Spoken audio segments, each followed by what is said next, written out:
Hey everybody, welcome back to Highway Bossoms. Last time we retrieved the latest piece of treasure and we beat Mariah and Co. to it and picked it up dug it up really from Chip. And now we are headed towards Nevada to the Valley of Fire for the last piece of treasure. Though we're going to make a little stop at Zion first, which is going to be pretty sweet. Apologies in advance, this will probably be the last video that gets uploaded this week. Sorry about that. But anyways, let's get into it and let's find out what's going to happen, because there's got to be some crazy shenanigans that are going to happen between now and Zion and the Valley of Fire, right? Right? I mean, Mariah's going to show up again, and yeah, always exciting when she's around. We scooch out of the booth and then walk the 10 awkward steps to our seats. Strapping ourselves in, I switch on the ignition, the RV snorting into being.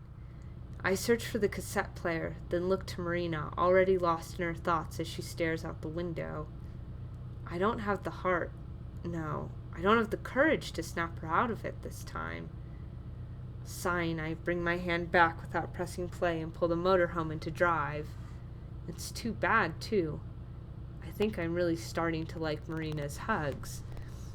So what is going on here? I mean, we know that conversation between them kind of got awkward's not the right word, but when Amber brought up Zion, like, there's something about Marina like forcing enthusiasm for it, or am I misremembering?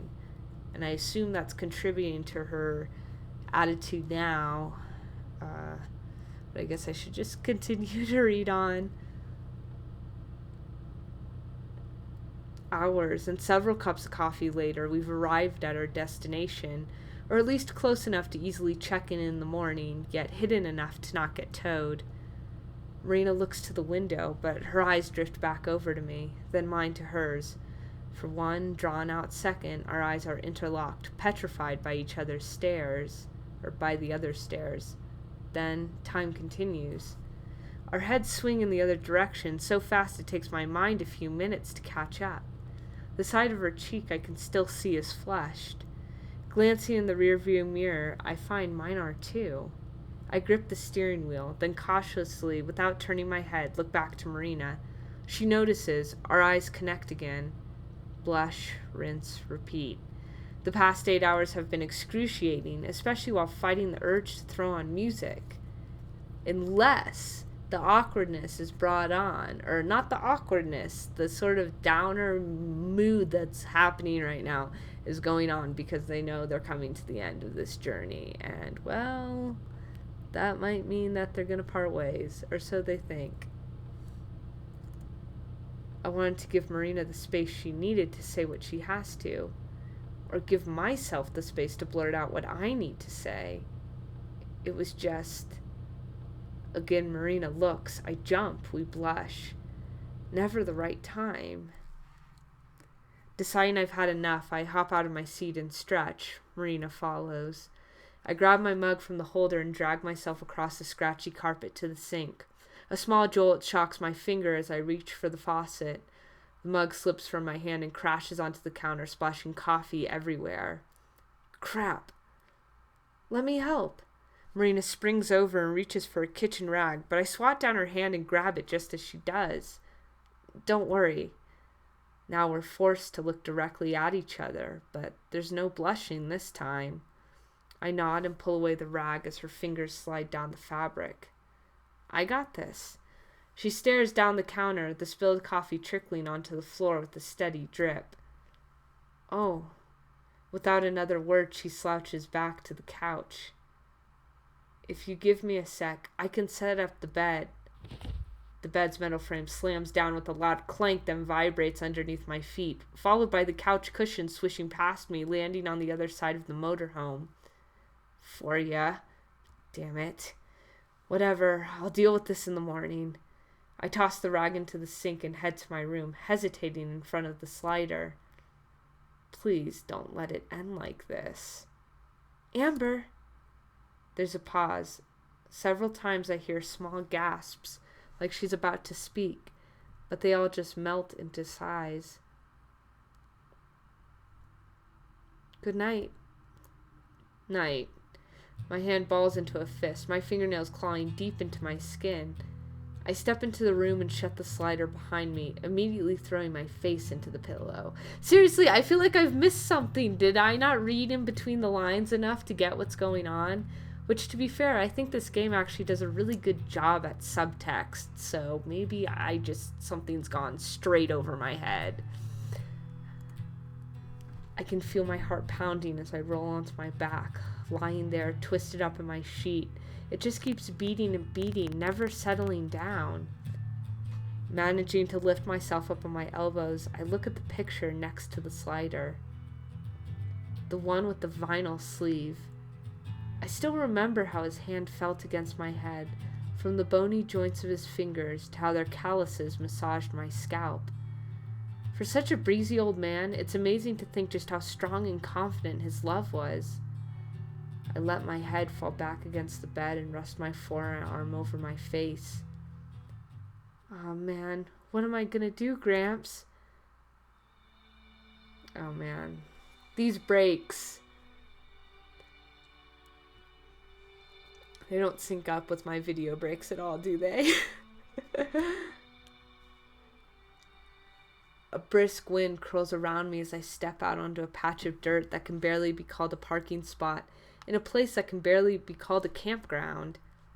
Misty curtains have settled over the nearby hills and mountains, and small specks of leftover morning dew occasionally drip on me from above. Bending down, I drop my backpack and pull on the tongue of my sorta new hiking boots. A little big, but they'll work. Considering these came from the stash of supplies we borrowed from Marina in New Mexico, her feet must be freaking huge. All set? Marina is standing behind me, frowning at her own Velcro-strapped boots. Just about. These boots are pretty big, though. You think so? They feel a bit snug to me. Sheesh, never mind about Marina. Hey, forget about the treasure. Let's just dress you up as Bigfoot and turn you in for a cash reward. The joke is awful, and I know it. Still, Marina plays along, sticking her tongue out in a half-playful manner before she forces a tired smile. The whole time, she doesn't make eye contact. So much for lightening the mood. Last night's sudden tension is still present, even though we try to ignore it or pretend it isn't there. We both know. We both can't look at each other directly, and our conversation feels awkward and stilted.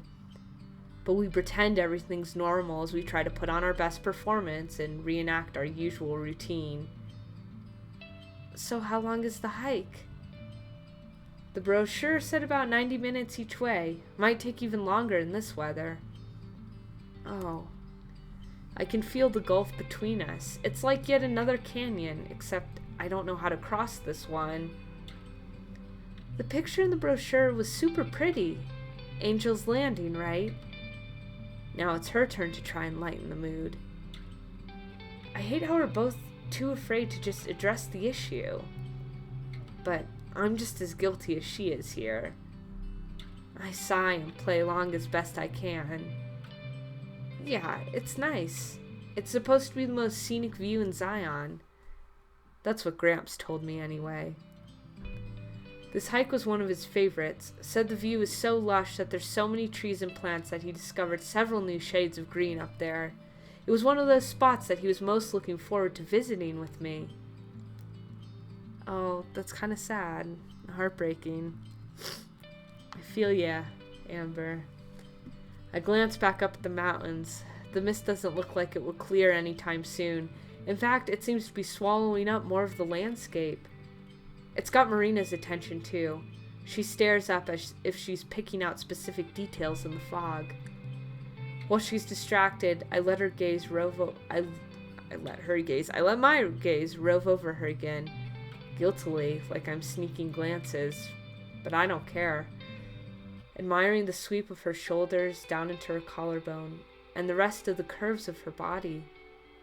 I let myself examine her like I did when we first met, and like I've been consciously abstaining from. looking her over like it doesn't matter if she catches me anymore. She doesn't, though. I may as well be invisible to her right now while she studies the mountaintops. And I want her to pay attention to me. She's wearing her usual boutique brand clothes. Their cute frilliness is just as perfect as ever for Marina, but they clash with the clunkiness of the ugly brown boots. You sure you want to wear that? They might just get in the way. She gasps, almost offended by the suggestion that she wears anything else. But my skirt is so comfy. Aren't you supposed to wear comfy clothes on hikes? Besides, with a name like Angel's Landing, it has to be pretty relaxing. Yeah, it doesn't mean the hike up there's going to be relaxing. Just saying. Usually the most scenic views are the most treacherous, strenuous hikes. Well, sometimes. I've actually been on some hikes that aren't so bad and you get great views, but... She gives me a big, honest smile, tipping her head to the hills. It's the first real smile I've seen from her all day. So what are we waiting for? Let's go. I melt, letting her skewed reasoning fall to the wayside just this once. Warm fuzzies and a goofy grin take over my dour mood, just for a moment. So I guess it's pretty obvious now what's going on between them, where the awkwardness and the tension comes from.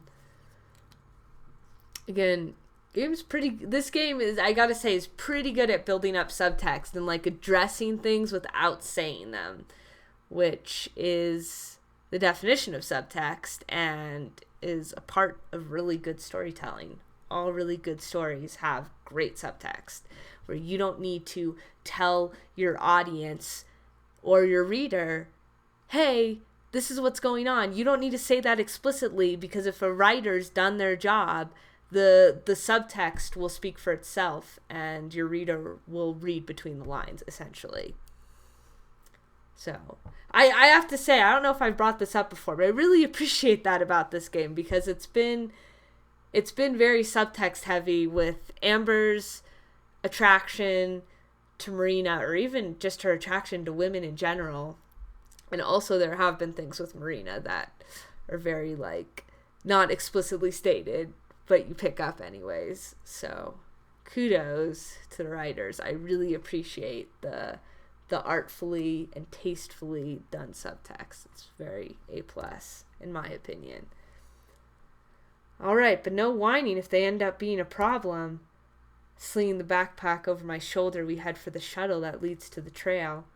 Logs and a stone fire pit adorn the sign of each lot that we pass. Maybe when we get back, we'll go to the camp store and pick up some supplies to roast marshmallows. I think she'd like that. You know, I didn't even realize Marina was wearing a skirt until this moment, because we never see below the waist. And I don't know if any of, like, the CGIs we see below the waist, and maybe I just haven't been paying attention, but literally, first time I realized she was wearing a skirt. Marina's heavy breathing guides me as we slog our way uphill, the previous light mist having now morphed into thick and dreary fog. I cling to the chained railing as I stumble my way up the trail of rocks, its only protection from the sheer drop-off beside us. All it would take is one slip for me to take a nosedive into the valley below, and I wouldn't even see it coming. Turns out the fluffy and enticing name, Angel's Landing, doesn't come with the relaxing stroll Marina was hoping for. Yeah, I'm not surprised. Any of those, like, brochures or books you have the difficulty levels of hikes. I've never gone up to Angel's Landing, but I just imagine if it's called Angel's Landing, it's probably not that relaxing, because it means it's probably super up, like above the tree line. Any place that has Angel in the title that's like a peak or a hiking destination is probably pretty high up, which means the hike is probably not easy. This feels more like a ghastly death march. My sweat-drenched legs feel like pudding under the anchor that is a measly 5-pound backpack. No one else on the shuttle even bothered to attempt the hike alongside us. I attempt to form words between pained breaths, feeling like a rock is being smashed into my lungs with each step. We should turn back. Can't see Jack. It's not safe up here. What? She sounds like she's doing about as well as me, echoing the same lung-puncturing gasps. But we're so close. There's no way we're not almost there. We stop, collapsing against our knees as we try to catch our breath. Not gonna mean a whole lot if we end up falling off of a cliff, or if you all die of dehydration and high altitude.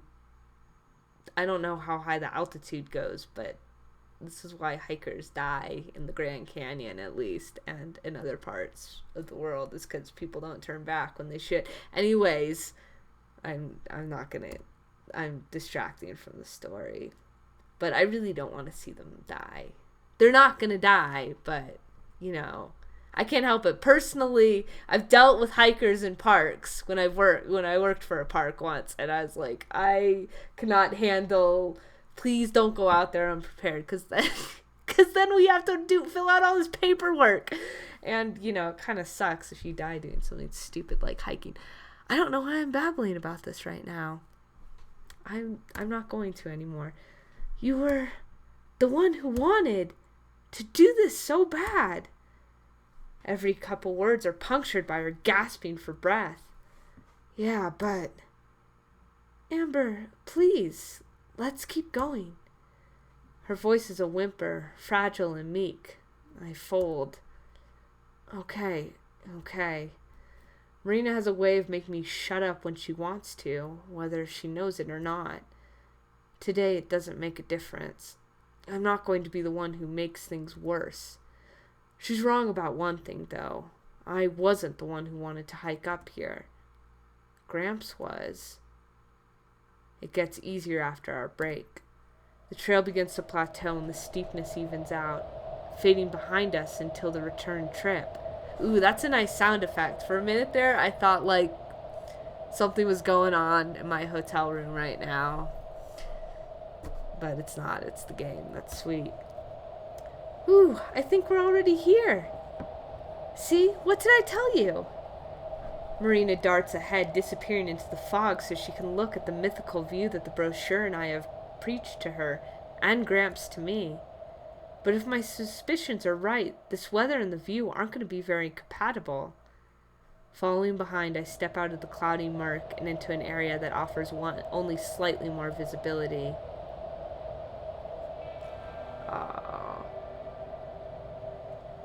Marina stands still on the center of the cliff, her hand clutched to her heart.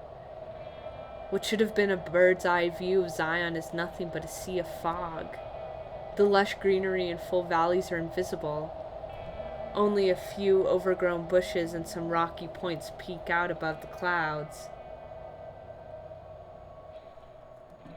I was expecting it, but the sight itself is really numbing.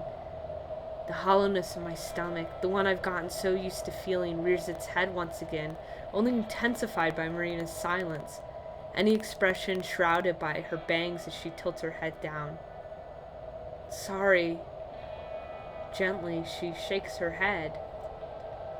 Don't worry about it. It's not your fault. You tried to warn me, Marina, but I don't know what to say. I'm disappointed too. There were a lot of places Gramps always talked about visiting. After we settle down and kick back for a few years. After I finished repairing the RV. After I get better.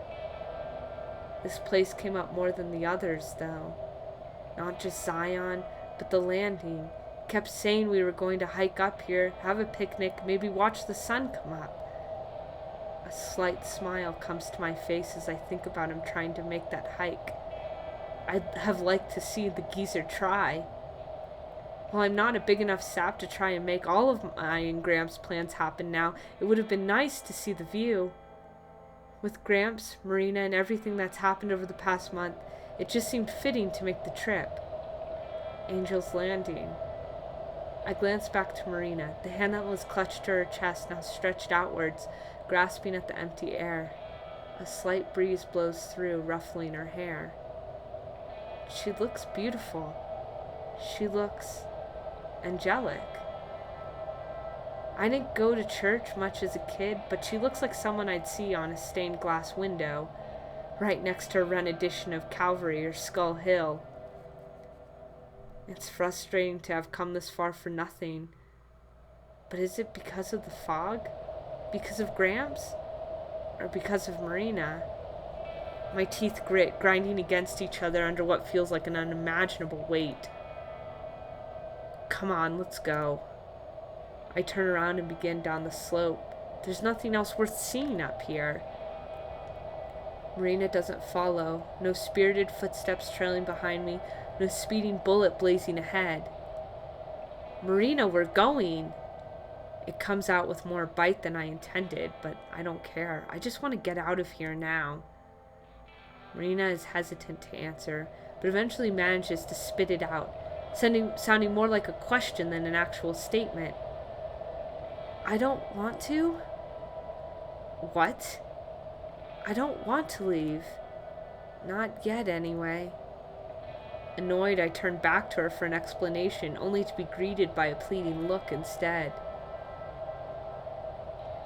I'm used to it by now. I know I am. But do you think we could wait a little longer? Just to see if the fog clears? I don't know what it is. I respond with a blank stare. It's like she's not even talking to me. Don't be stupid. I start back down the hill, not bothering to wait for Marina this time. It's past noon. If it isn't cleared by now, then it's not going to anytime soon.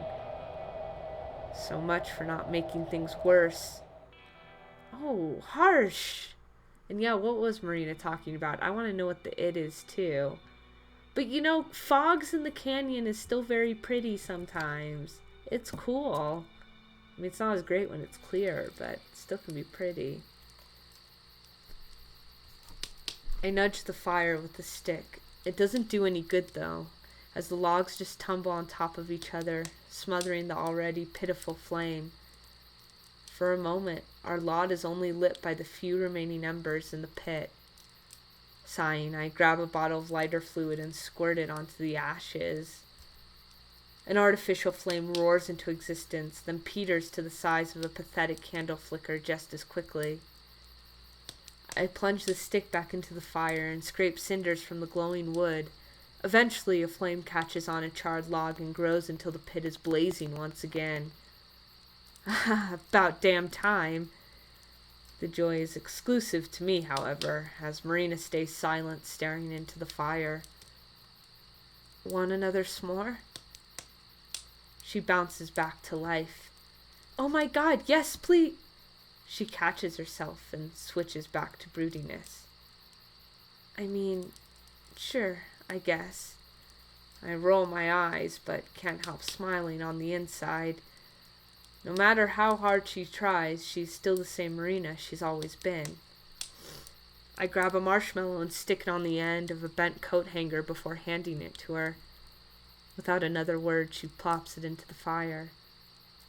Meanwhile, my eyes are drawn to the neglected bag of hot dogs lying behind the chocolate and graham crackers, unopened and ignored. I bought them because I thought Marina would like the variety, but I should have known that she would only go for the marshmallows. She's been devouring them. She opened the bag when we left the store, and it was half empty by the time we got back to the campsite. She clung to the bag like a security blanket the whole way. It's a miracle there are even any left. Shrugging, I take one of the hot dogs out of the bag and impale it on my coat hanger, then put it into the fire next to Marina's. Even when we're this close to each other, there's still an air of tension. The one that's pervaded since we left Arches. Neither of us have addressed it, but the inevitability of the treasure, the thick uneasiness that hangs over us, it's suppressed, but it's definitely there. But it's gotten better since we left Angel's Landing. The snacks were a peace offering of sorts, I guess. Although I was pleasantly surprised that she sat so close to me, even with the 3 other logs around the fire pit. I fix my gaze on the flames. The dog is slimy, oozing with condensation that drips and sizzles into the ashes. Oh God, it's on fire! It's on fire! Fire! Marina's coat hanger whooshes over me like a spastic comet. The marshmallow now a smoldering ball of inferno. Here, give it to me. But it's on fire! Amber, fire! I can see that. Just give it. She panics, squirming as her precious marshmallow burns before her very eyes. All right, just don't hurt yourself, please. Frantically, she passes me the wire, biting her nails as I try to blow it out. Soon the fire clears. The marshmallow, once white and fluffy, is now black and charred. Ah, now it's ruined. It's no big deal. You can still eat it. Yeah, the best marshmallows are the burnt ones, I think, at least. Preparing the s'more, I break apart the chocolate and cracker, then squish the marshmallow between them. Ew, gross, but it's all black and stuff. Hey, don't knock it till you try it. Honestly, I think I might prefer it burned. That's so... you. She gives a nervous laugh. Here, just try it. Marina stares at the s'more and gulps. Fine, but only because you asked. Closing her eyes, she opens her mouth wide open. This time it's my turn to gulp. I shuffle back, subtly trying to avoid eye contact, and once again failing, I pop the s'more into her mouth and let out a restful sigh. Like bubblegum, she munches on it in the corner of her mouth, intently trying to dissect the flavor in her own cute way. So? Her eyes grow wide in shock. It's good! Right? Doesn't it give it a nice smoky flavor? It's a little bitter at first, but the marshmallow gets really crunchy. So good! I told you so. You just gotta give these things a shot. I can't believe I had my first s'more and found a way to make it better in the same day. I feel like that would take most people like a bajillion years to figure out. But it only took me one night, 'cause I got you, Amber. Gobsmacked? Dumbfounded? They're both stupid, fancy words, but I think they work when trying to figure out this thing sitting beside me. Amber? You're kidding me. What? Your first s'more? Well, I've seen people eat them on TV and stuff before, but you have never, ever had a s'more in your entire life? Now that I think about it, I guess I haven't. That confirms it. Huh? Confirms what? You're an alien. The government has just been keeping you hidden all this time. That's why I met you near Roswell. It's the only explanation. Yes, I've been saying aliens the whole time. I am not. If I were an alien, then why do I look human? That's just a flesh suit. A disguise so you can blend in.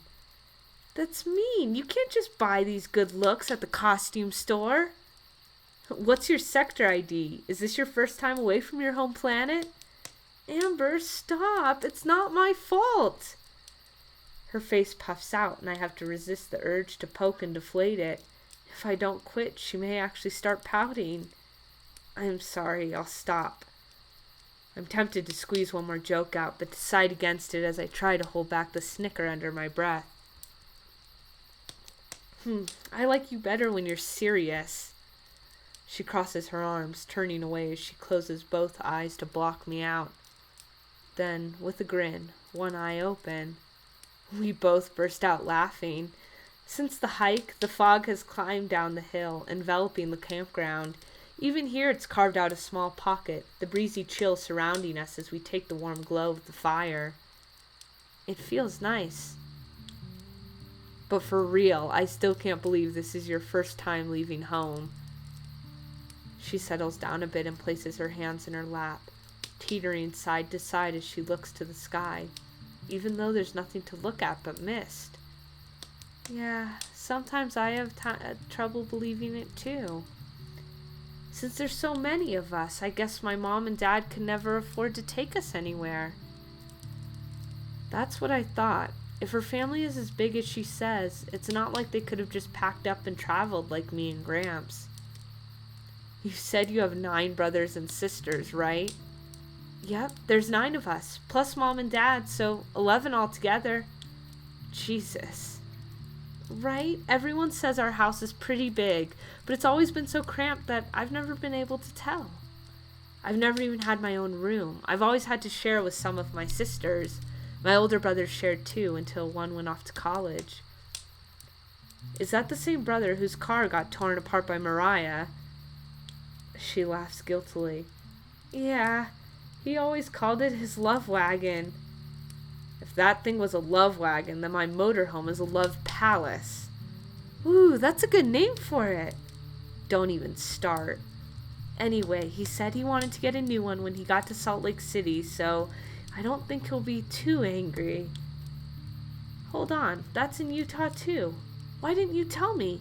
The detour would have been a pain in the ass, but if you wanted to visit him, I wouldn't have minded the extra miles.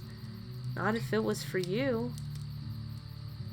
Marina does a double take, and I realize I've given too much away. You'd have to pay for gas, though. Marina blinks, then smiles. Crisis averted. Nah, it's okay. I want to do this without my family's help. Besides, it's only a community college. Your brother moved from New Mexico to Utah so he could attend a community college? Uh-huh. He sends me a gift every month. Last month it was a top hat. I put it right on top of the desk in my room. She pauses for a moment. Mine and my sister's room, I mean. Your family sounds about as weird as you. Really? Huh. Yeah, I guess we are. She beams, wearing the title of weird like a badge of honor. That's not a good thing. Actually, maybe it is. I like it. Besides, Dad keeps us all in line. He's a defense lawyer, super straight-laced.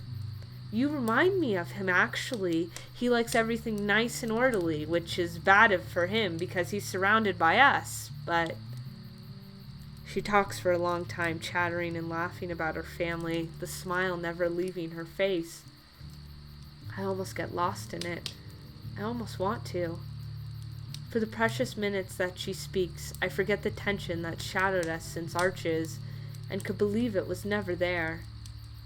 I love that about Marina.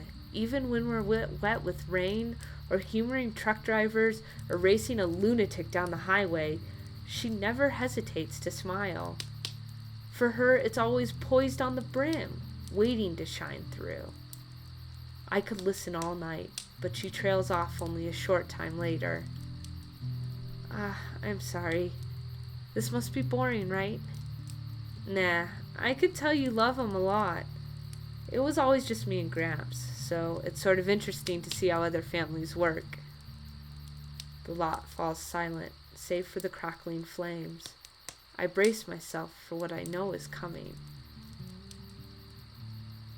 Hey, Amber. What happened to your mom and dad? I stare into the fire. It pops, casting up delicate embers that fall and vanish in the dirt. I'm sorry, that was too personal. No, it's fine. They're both around, I think. Only met Dad once a long time ago. Me and Ma don't get along very well. Haven't spoken to her since I was 16. Last I heard, she was living in some trailer park in Ohio. Is that why you lived with your grandpa? Sorta. Ma always had her issues, so the court said Gramps could take care of me when I was a baby. I stifle a laugh. Not that it did any good. The geezer had the bright idea to haul me around the Midwest and East Coast for half my life. He took care of you all by himself? He must have been amazing. Ha! Try again. He was an old hippie who was stuck in the 70s and spent most of his time listening to weird music. Sounds just like you. Hey, watch it. If anything, he was more like you. I was always cleaning up his messes, even as a little girl, even near the... I choked down a growing lump in my throat. Even near the end. Amber, It was always just the two of us, though. Us or any random old friend he wanted to see. Even when he decided to settle down in Colorado, it was just us. People would come and go, but it was always just us. And I was there for all of it. I was there for every single appointment. I was there at the hospital, and I was there at the funeral. Ma didn't even bother to come to that, but I was there. And he was always there, too. You really miss him, huh? My voice lowers to whisper, raspy and dry. Yeah. Something slumps against my shoulder.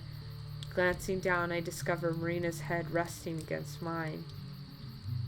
What are you doing? Nothing. She looks up at me. Want me to stop? Nah, keep doing it. Okay. We should turn in soon. We have a big day ahead of us. Yeah, maybe. We sit in silence for a little while, or maybe it's a long time. I can't tell. It's a nice silence, though. A comfortable one. Finally. Oh, that was so sweet. I couldn't stop. So this video's a little extra long, but nobody's complaining, right? Anyways, that was great. That was super good. That was like a great, easing of tension moment. I felt like it developed really naturally. It was nice. We deserved that. They deserved that, but we deserved it too. Anyways, next time we'll figure out what's happening next. If we're hanging out more at Zion, or if we're just gonna head now straight to Nevada, we'll find out next time. Anyways, thanks for watching and listening, and take care.